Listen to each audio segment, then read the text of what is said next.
Naghain ng resolusyon ang mahigit 100 kongresista na naglalayong hikayatin ang Pangulong Duterte na ipagpatuloy ang usapang pangkapayapaan sa NDFP.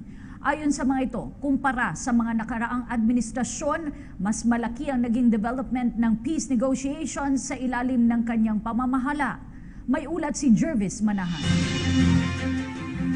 103 mambabatas ng mababang kapulungan ang naghain ng resolusyon para hikayatin si Pangulong Duterte na ipagpatuloy pa ang usapang pangkapayapaan.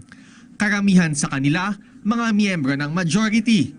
Sa Resolution 769, sinabi nila na malayo na ang inabante ng peace talks, lalo na't katatapos lamang ng third round ng diskusyon sa Rome, Italy, bago winakasan ng Pangulo ang usapan. Ang compelling reason na yan ay ang paghahanap ng mamamayan ng tunay at may hustisya at matagalang kapayapaan sa ating bayan.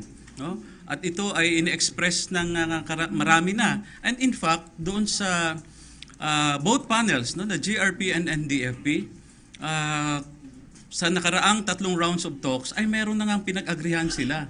Kumpara raw kasi sa mga nakaraang administrasyon, mas magaganda raw ang naging development ng peace talks sa ilalim ni Pangulong Duterte. Inaasahan din daw na malalagdaan na ang Comprehensive Agreement on Socio-Economic Reforms o CASER sa ika-4 na round ng peace talks na nakatakda sana sa February 22 sa The Netherlands. Dito na rin daw inaasahang mapag-uusapan ang pagpapalayad sa mga may sakit at matatandang political prisoners. Aminado silang malabo na ito, lalo na't winakasan na rin ng pamahalaan ang Joint Agreement on the Safety and Immunity Guarantees.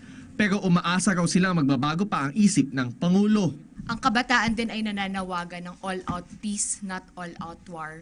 Hinihikayat namin, tinatawagan namin ng lahat ng kabataan na talagang hikayatin si Pangulong Duterte na ipagpatuloy ang peace talks dahil kung hindi ito matutuloy, ang kinabukasan ng mga kabataan ang pinakaapektado.